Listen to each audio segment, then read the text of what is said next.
Ihambalos Multimedia Channel, IMC, kakampi ng mga naapi, kaaway ng mga umaapi.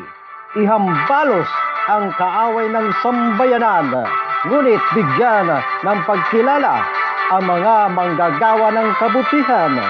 Basta may mahalagang isyo, hihimayin at bibigyan ng opinyon ng Ihambalos Multimedia Channel, IMC. Halina't panurin ang isa na naman edisyon na ating bibigyan ng sapat na paghimay. Narito ang iyong kabalitaan, si Mr. Oragon ng Bayan.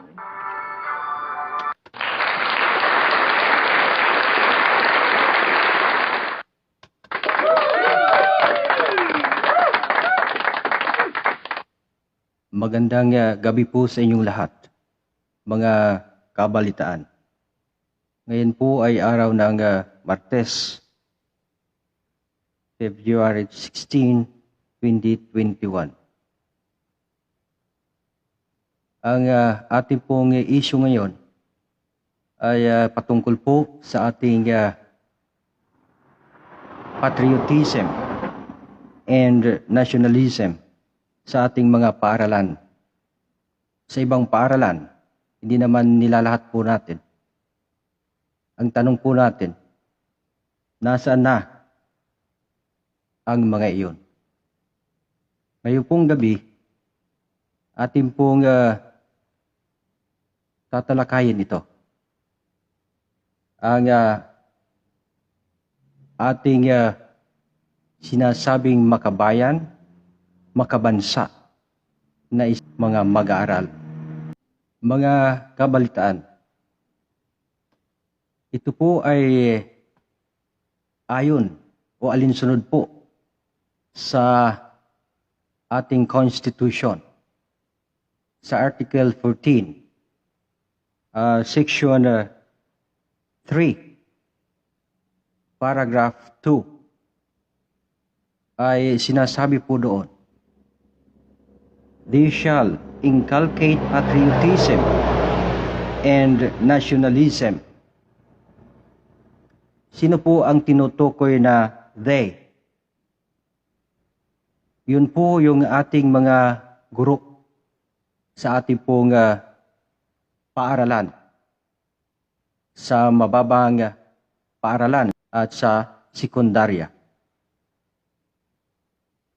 Ito po ay alinsunod din sa DepEd core values na tinatawag po natin na makadiyos, makatao, makakalikasan at makabansa. Ngayon po ay ating pong tatalakayin kung bakit po ang ibang mga paaralan natin nawawala na po ang sense of patriotism. Paano ko po nasabi?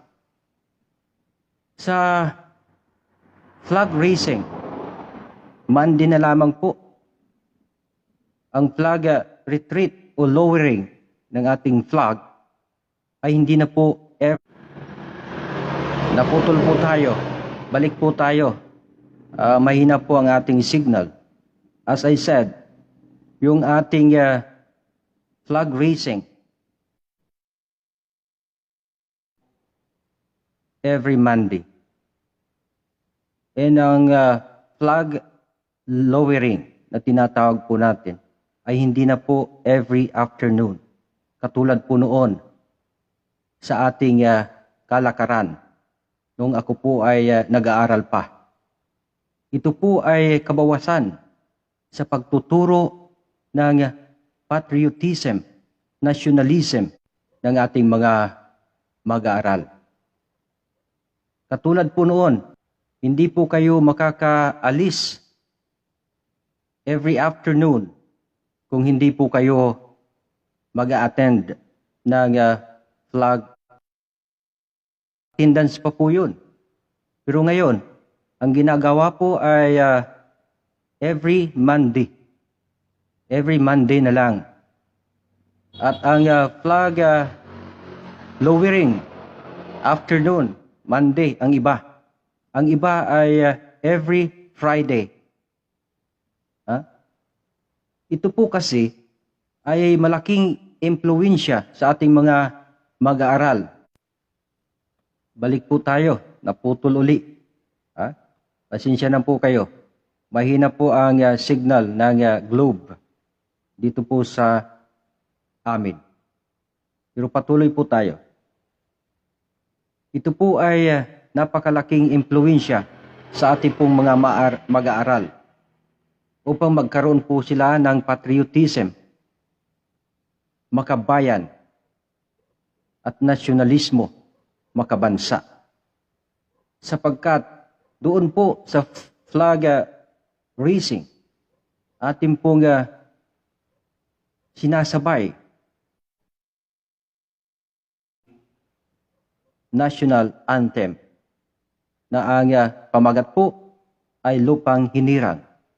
Ang iba po ay hindi pa po alam ng ating mga mag-aaral yung pamagat ng ating pambansang awit. Totoo po yun. Lalo na ngayon po na bawas na sa mga araw. Balik po tayo uli. Ang inyo pong pinakikinggan ay isa pong patriotic song ng ating bansa. Ang title po, Ako ay Pilipino. Sa Pilipinas na aking bayan, lantay na perlas ng silangan. Sa pagkanta po ng ating pambansang awit, ito po ay nakakadagdag ng pagiging po nating patriotic sa ating pong bansa. Kasunod po noon, yung Pledge of Allegiance sa ating watawat, yung panunumpa. Ito po ay napakahalagang bagay sapagkat doon pa lang po sa pag-awit natin ng ating pambansang awit, nandun na po yung ating kasaysayan. Yung magandang kasaysayan ngunit masalimuot sa ating mga kababayan na nakipaglaban para magkaroon po tayo ng independensya at kalayaan. Sana po sa ating mga paaralan, hindi po ito maalis. Sana po, araw-araw nating i-practice ito. Katulad po noon dati. Sana po, maitanim sa ating mga kabataan yung pagiging makabayan. Sapagkat bilang isang mamamayan, kailangan po natin na maging bukas ang ating isipan kung paano natin mamahalin ang isang bansa katulad po natin.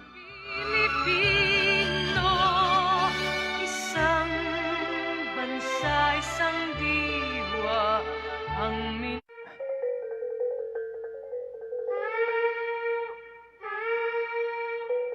Ngayon po, aking pong ilalahad po sa inyo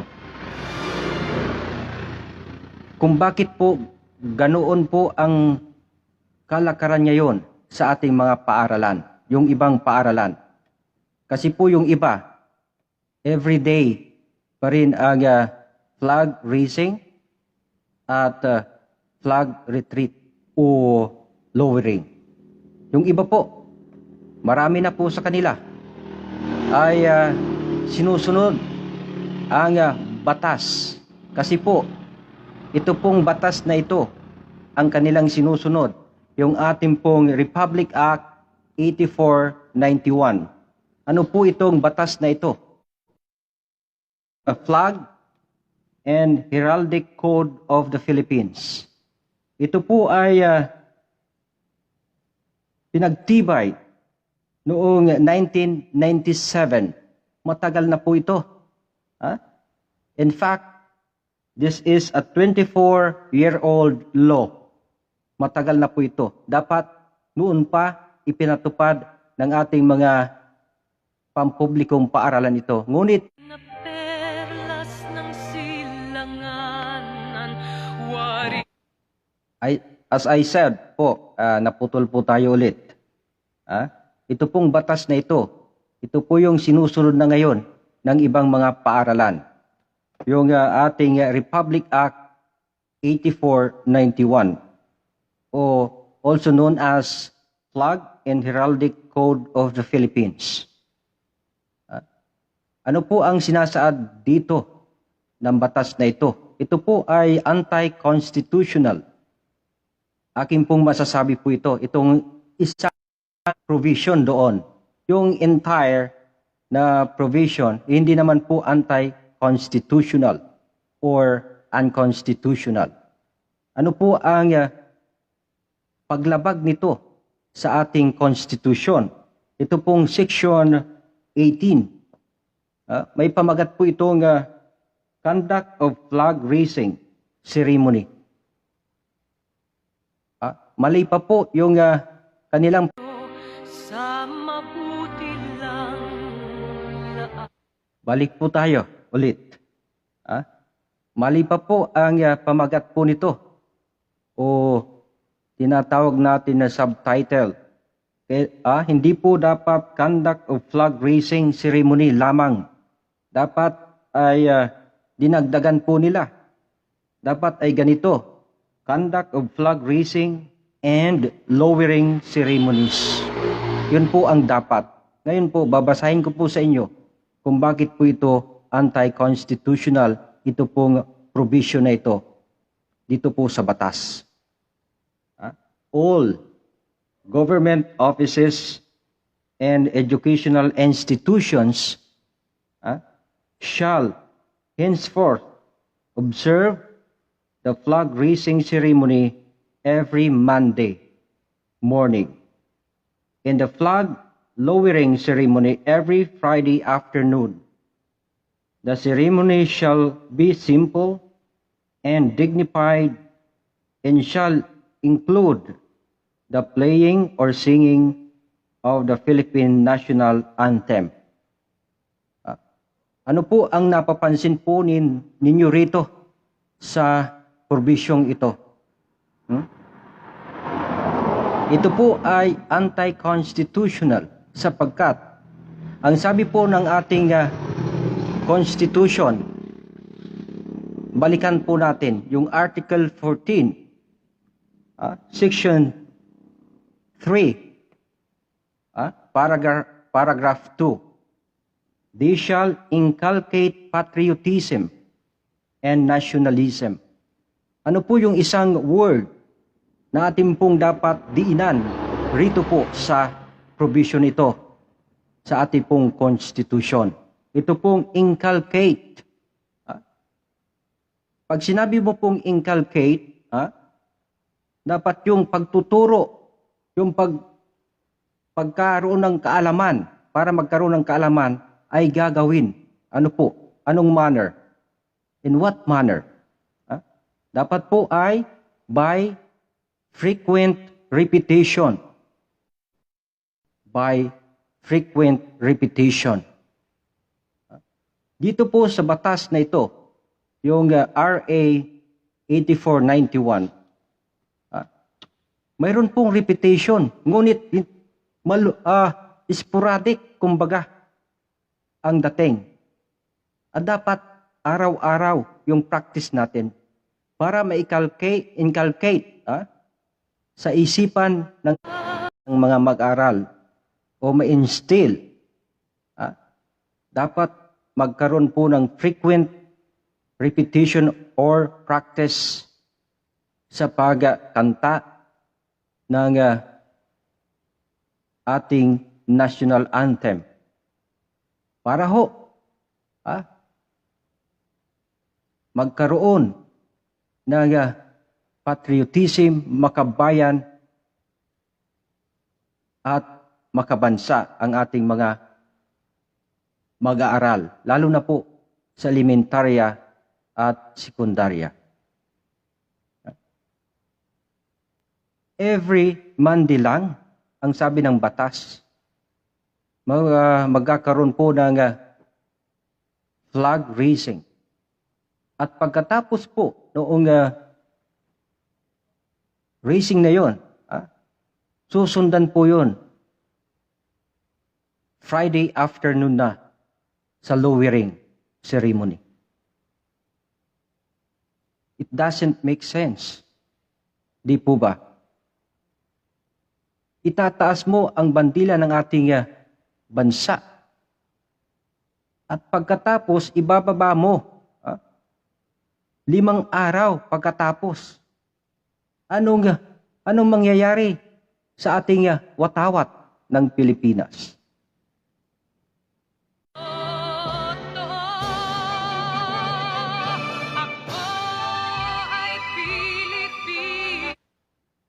Balik po tayo.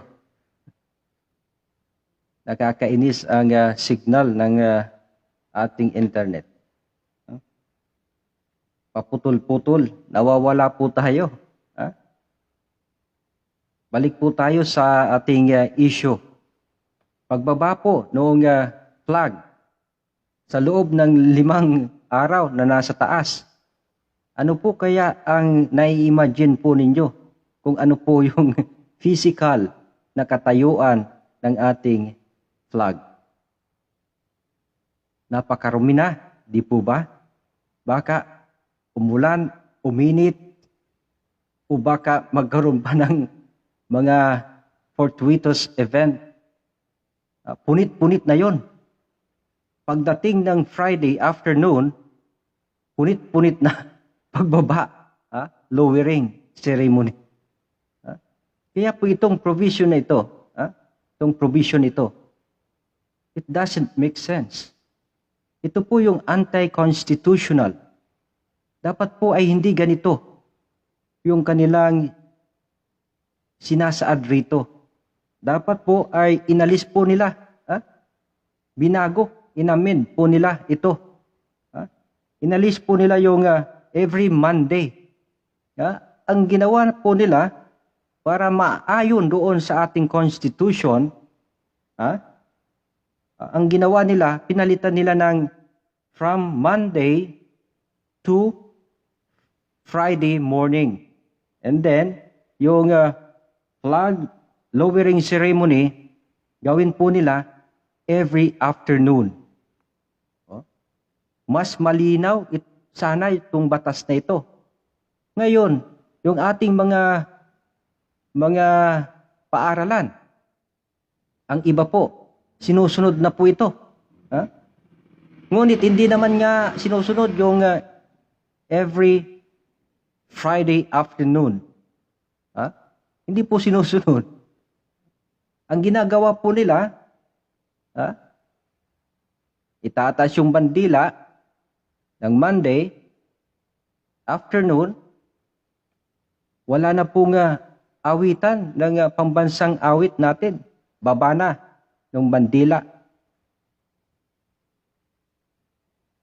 Martes, itataas naman, wala na pong awitan. Pagkatapos naman, bababa ng afternoon, wala nang awitan ng pambansang awit. Kapag po tinataas ang ating flag, kaakibat po noon yung pagkanta natin ng ating national anthem. Para po magkaroon niya ang ating mga mag-aaral, maipasok sa kanilang isipan yung salitang makabansa, makabayan, patriotism, nationalism. Ano po ibig sabihin ng patriotism, mga kabalitaan? At ang nationalism. Isa lang po na salita ang pagkakaiba nitong dalawang salitang ito. Ang patriotism ay love for country or devotion for one country. While ito pong nationalism, loyalty and devotion to one country.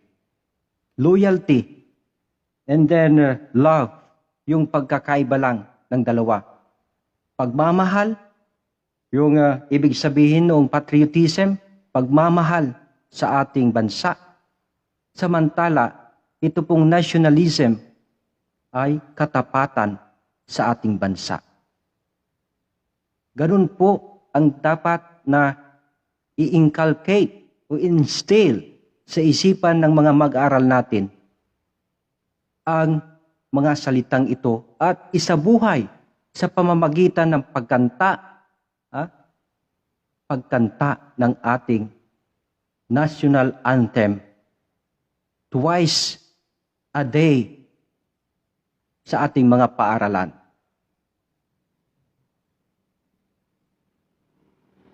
Ito po dapat ang alisin na batas, yung provision lamang po ang alisin.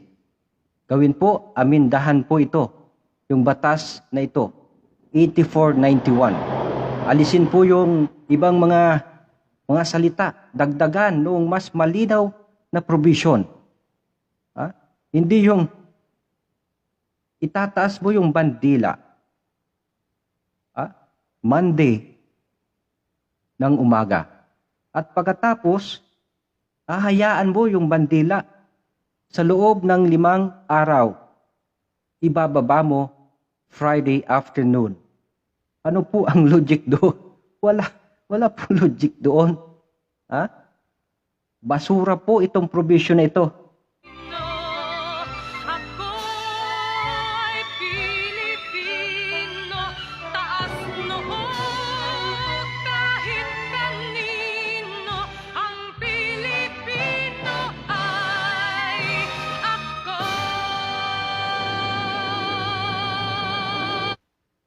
Ano po ang importansya ng pagiging patriotic natin, nationalistic natin? Mayroon po akong 5 isinulat dito. Ang una po, ito po ngang feeling of love to our country. Nadadama na po natin yung pagmamahal natin sa ating bansa. Sa pamamagitan ng pagkanta, pagbigkas ng Pledge of Allegiance, nabubuksan ang ating pagkatao kung ano ang kahalagahan ng ating bansa, ng ating history bilang isang bansa. Doon po natin nasisimulan yung pagmamahal natin sa ating bansa. Pangalawa po, national pride. National pride. Ano po ito? Ipinagmamalaki natin yung sariling atin. Kaya sabi nga noon sa kanta, kahit daw pango. Ang mga Pilipino, ngunit karangalan natin bilang isang bansa, bilang isang Pilipino. Sapagkat dumaan po tayo sa maraming mga pagsubok bago po tayo nagkaroon ng freedom. Marami pong napatay, mga kababayan natin. Ngayon po ay mga bayani. Ganun po, kahit po tayong maliit na bansa, pinagmamalaki po natin ang ating lahi. Yun po ang kahalagahan ng isang mayroong tinatawag na patriotism sa kanyang sarili. Makabansa. Ang sunod po, respect for our country. Nire-respeto po natin doon pa lang sa pagkanta. Bayan ng Cotabato ng ating national anthem. ng tao kasing Doon po natin maisa sa buhay yung pagrespeto natin sa ating bansa, sa watawat ng ating bayan.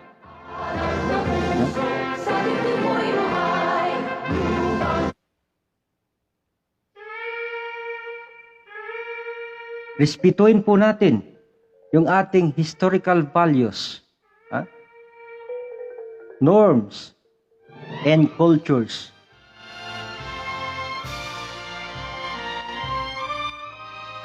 Ang kultura po natin bilang isang Pilipino, ay pilit historical values at ang ating norms ay matutunan po natin na irespeto itong mga bagay na ito. ikain kay kanda Pang-apat po, reaffirming our pledge of allegiance to our country. perlas ng silanganan wari Patunay, kapag tayo po ay araw-araw nating itong i-practice, lalo na sa ating mga mag-aral. ika'y saking Ang ating katapatan sa ating watawat, sa ating bayan, ay walang makakapantay.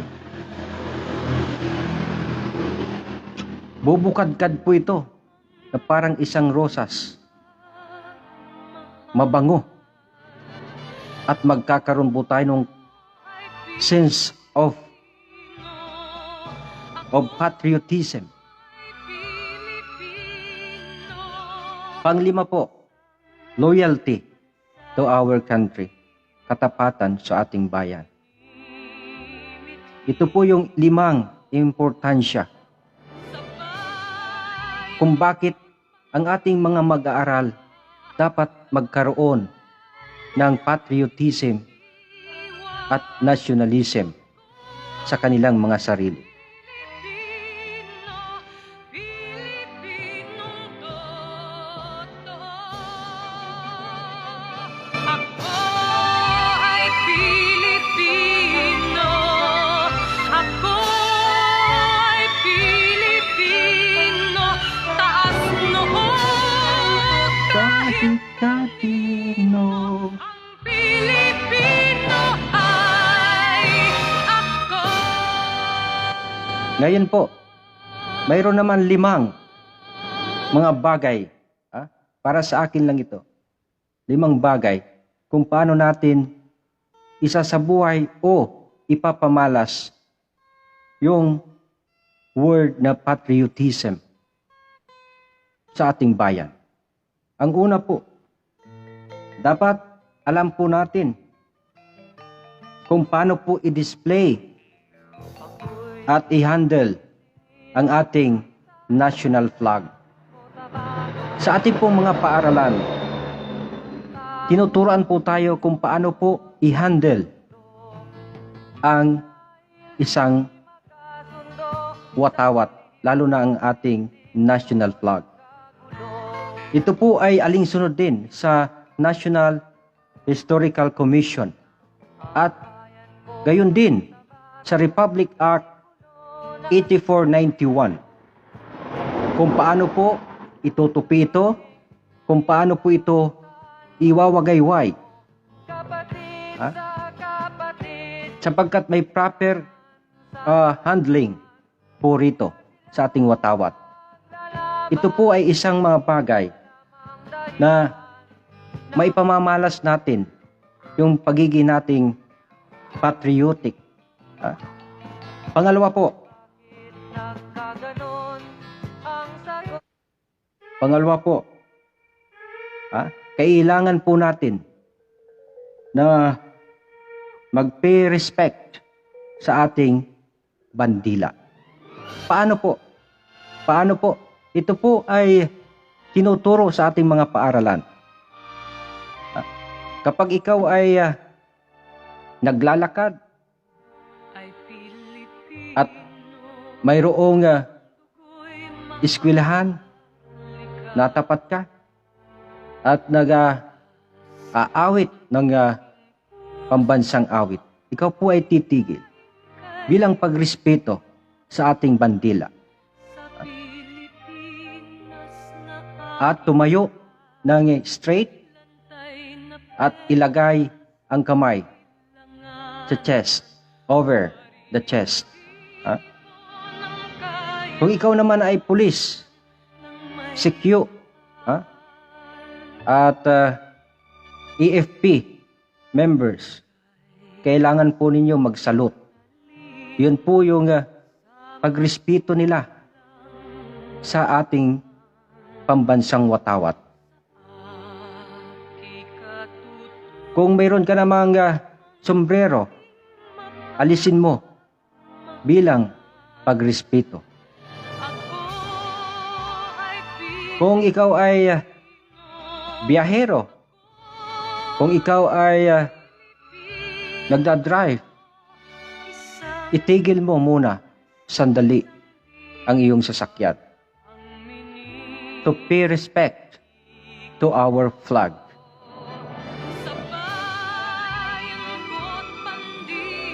Yun po lamang ang ibang mga bagay kapag nakikita natin na tinataas, binababa, at kasabay po nito yung pagkanta ng ating national anthem.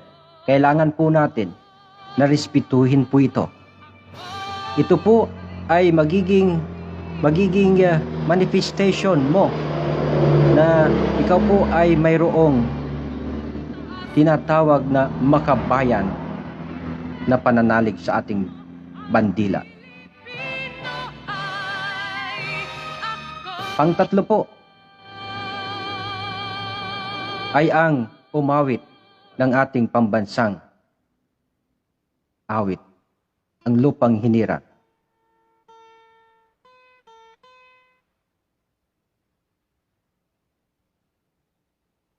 At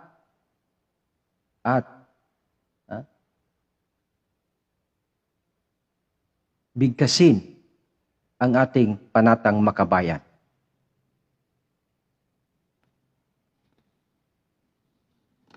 Pang-apat po, kailangan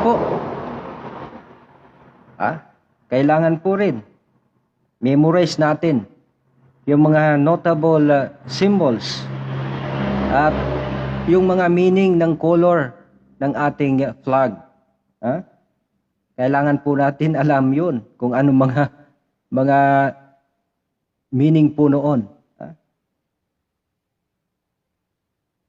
Katulad po noon, royal blue. Ano po ang ibig sabihin? May blue, may sa baba, pula, may yellow. Ano po yung mga kahulugan doon? Example po, yung royal blue. Kailangan po, alam po ninyo yun. Ang ibig pong sabihin ng royal blue represents patriotism and justice. Ang crimson red, yung red nasa baba, valor and the blood split for freedom and independence during Spanish era. Ito po yung simbolo ng katapangan, kagitingan ng ating pong mga naghimagsik laban po sa mga Spaniard. Yung white triangle, yung nasa loob noon, yung tatlong star, ang ibig pong sabihin noon ay liberty, equality, and fraternity. Huwag po ninyong kakalimutan yon. Yung tatlong yellow stars, golden stars ng ating flag. Ang ibig pong sabihin noon, Luzon, Visayas, but originally po, Panay. Panay po ang original, hindi po Visayas. Yung Panay po ay isang isla dyan po sa Visayas, na kung saan nandyan po yung Iloilo. Dito po sa labas, ito po ang pinakauna-unahang lugar sa labas ng Luzon na nagwagayway ng watawat ng ating bansa. Kaya Panay. Ngayon po ginawa po nila Visayas. At yung pang-tatlo, Mindanao. Yung 8, alam po ninyo naman yon lahat. Yung race ng Gold Sun, itong 8 provinces na nag-start ng revolution against Spanish regime.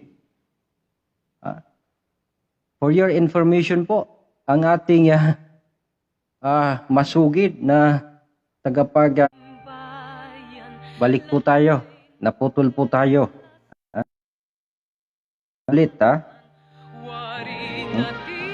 For your information po, itong ating nang sumikil sa ating kalayaan, ito pong mga Spaniard. Ito po ay tumagal from 1565 to 1898.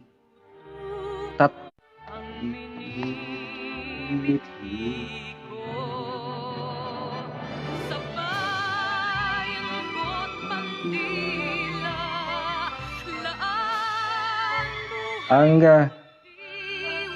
sinakop po tayo ng mga Spaniard. Yung aking ninuno may eksaktong taon 333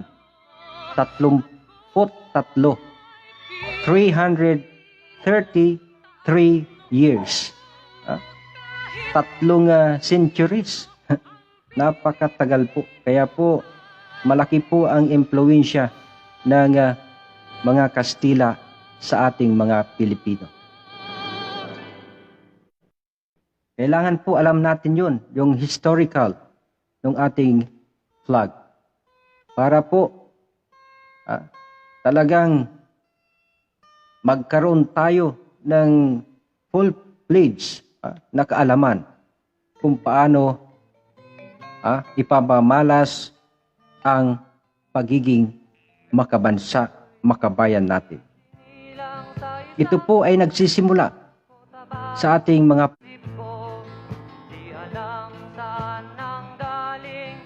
ang flag po natin may unique na feature. Ang unique po na feature ito po ay yung usage nito na magkaroon ng state of war. Paano pong kaparaanan kapag po yung pula nasa taas ng ating bandila at yung blue nasa baba? Yun po yung tinatawag natin na state of war. Nasa estado po tayo ng digmaan.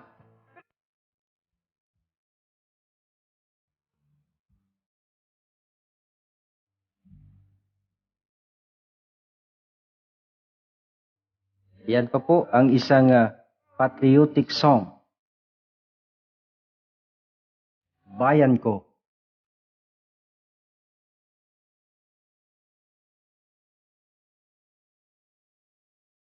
Sana po ang ating mga paaralan huwag pong sunodin itong batas na ito. Yung provision lamang. Pero yung ibang mga provision sa batas na aki pong binanggit ay okay naman. Ito lang na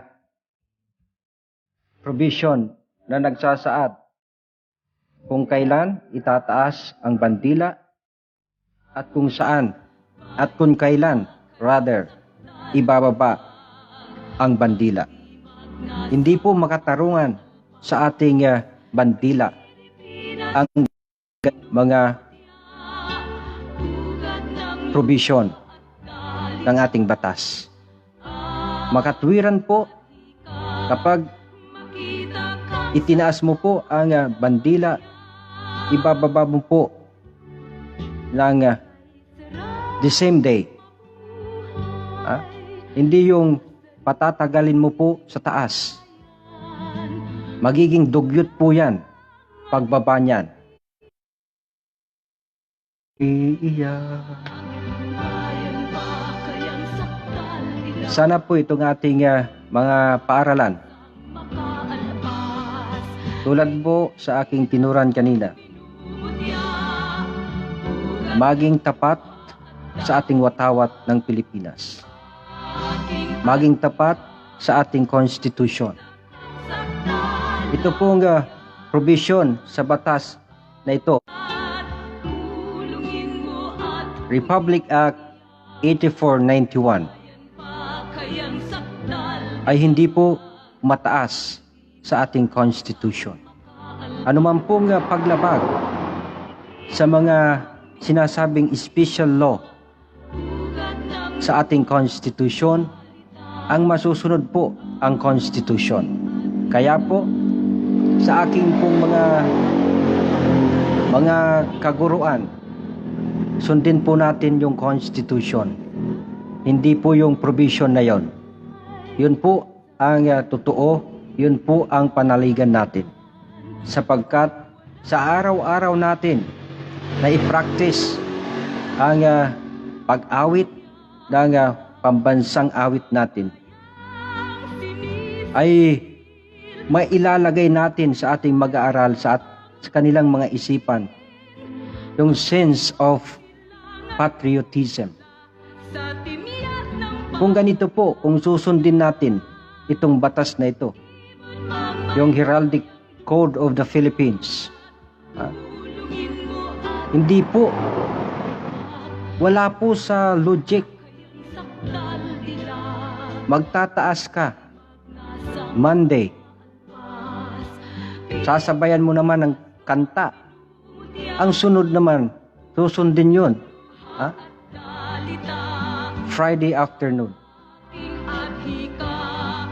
Kaya po, tama naman yung ating mga paaralan, yung iba. Araw-araw, pinapractice po ang ganitong kultura. Yung pagpayabong sa ating sense of patriotism. Sa mga paaralan na hindi po sumusunod sa ating konstitusyon, panahon na po na sumunod kayo. Panahon na po na itama natin ang mali na kalakaran. Kami noon, napaka-stricto pagdating po sa flag raising and flag lowering. Pag wala ka po dyan sa lowering, absent ka buong araw. Ganun po ang kalakaran noon nung kami. Dapat po ibalik yun. Sapagkat sa ganitong mga sitwasyon, hindi lang po patriotism ang binibuild natin sa ating mga mag-aral, kundi disiplina sa kanilang mga sarili. Disiplina na umattend sa napakahalagang ceremony patungkol po sa ating flag. Kasi po marami na akong na-attendan ng mga paaralan, flag raising, flag. Kadalasan po talagang Monday lang. Monday lang.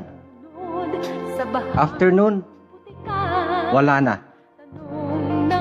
The rest of the weekdays, wala na rin.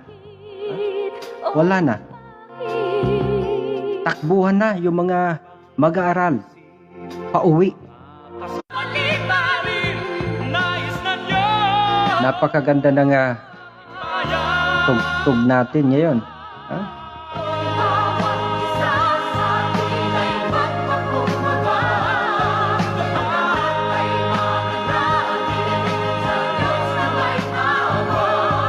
Marami pong kaparaanan kung paano natin ipamalas ang ating pagiging patriotic.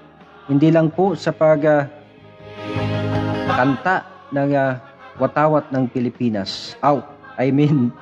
Pagkanta ng national anthem, ng pagtaas ng bandila, pagrespeto. Marami pa pong iba.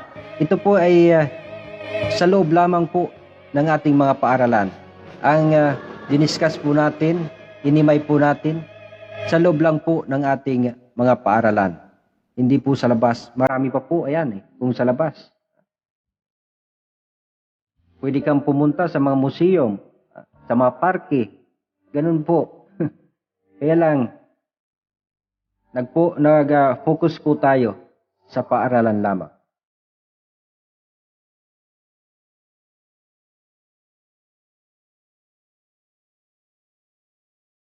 Kanyang pala.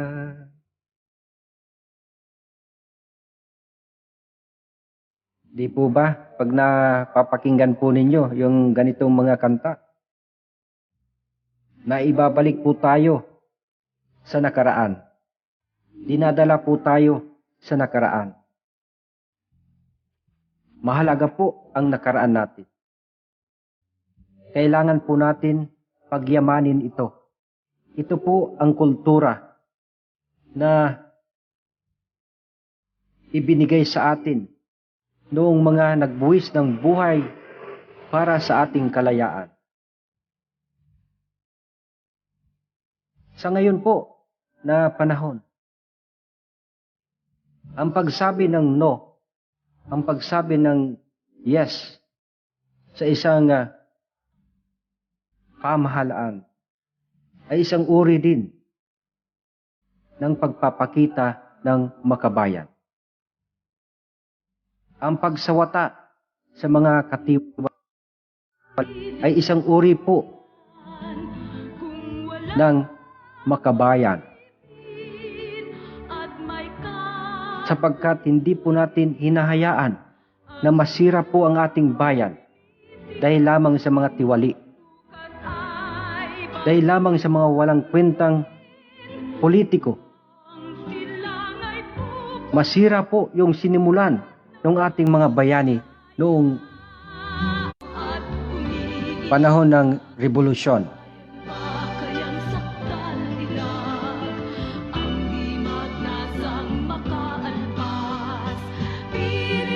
Para sa ating mga bayani, ang aking pagpupugay sa inyong lahat sa pagbuwis ng buhay para sa amin, kalayaan, sa ating bansang minamahal.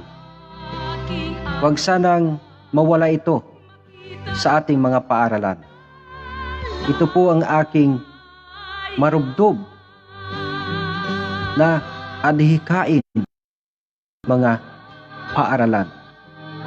Sundin po natin ang dapat, igalang po natin dapat ang watawat ng Pilipinas araw-araw at kantahin po natin ang lupang hinirang sa araw-araw. Sa pamamagitan po nito, dito po natin na ipapakita ang balik po tayo, naputol po naman tayo uli.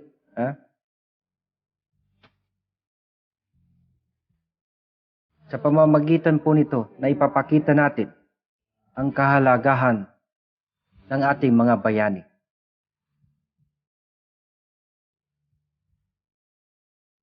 Tayo po ay dapat mag-set ng example sa ating mga kababayan, lalo na po dyan sa ating mga paaralan. Sa panghuli po, mga kabalitaan, hindi ko po pinag-play ng matagal yung ating lupang hiniran sapagkat sa aking pong pagrespeto. Wala po tayong watawat dito. Kaya po, maiksi lamang yung aking pina pinarinig sa inyo. Sa panghuli po, mga kabalitaan, may iiwan po ako sa inyong kasabihan na ito po ay gawa ni Malcolm X. Ang sabi po niya, "You are not supposed to be so blind with patriotism that you can face reality. Wrong is wrong, no matter who does it or who says it." Kanina po, sinabi ko po sa inyo na ang pagsabi ng no, ng yes sa ating mga leader sa ating pamahalaan ay isang simbolo ng pagiging patriotic natin. Ang mali ay mali. Ang tama ay tama. Hindi po pwede na ang mali maging tama. Ang tama maging mali.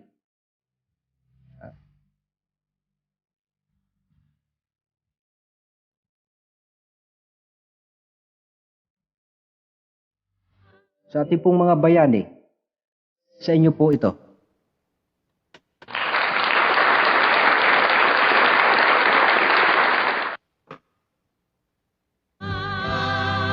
Ang aking pong pagpupugay dito po sa ating channel, sa inyo pong lahat na nagbuwis ng buhay para sa ating kalayaan. Sa Ihambalos Multimedia Channel, saludo po ang inyong lingkod. Kaya po, ang ating mga paaralan, kayo po ay huwaran ng isang matatag na bansa. Kayo po ay huwaran ng isang makabayan na mga tao. Sana po, you are barking the right tree. When it comes to patriotism, sana po, wag nating kaligtaan. Tayo po na nasa edukasyon, malaki po ang ambag natin na maibibigay sa ating bansa para ang ay naputol naman po mga kabalitaan. Ako'y magpapaalam na po sapagkat ayaw magbigay ng ating internet connection. Sa muli po, magandang gabi po sa inyong lahat. Salamat po sa mga nanood. Marami pong salamat sa inyong lahat, mga kabalitaan.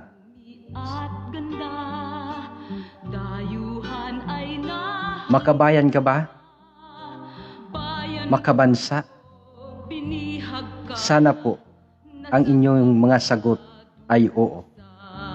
Anuman po ang ating kalagayan sa buhay, hindi po yan hadlang para tayo ay maging isang makabayan, makabansang nilalang dito po sa ating bansa. Salamat po sa lahat.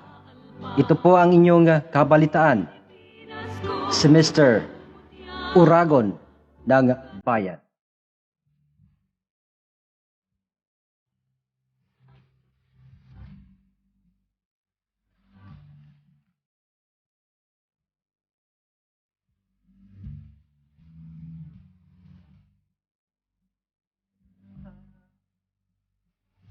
Healing by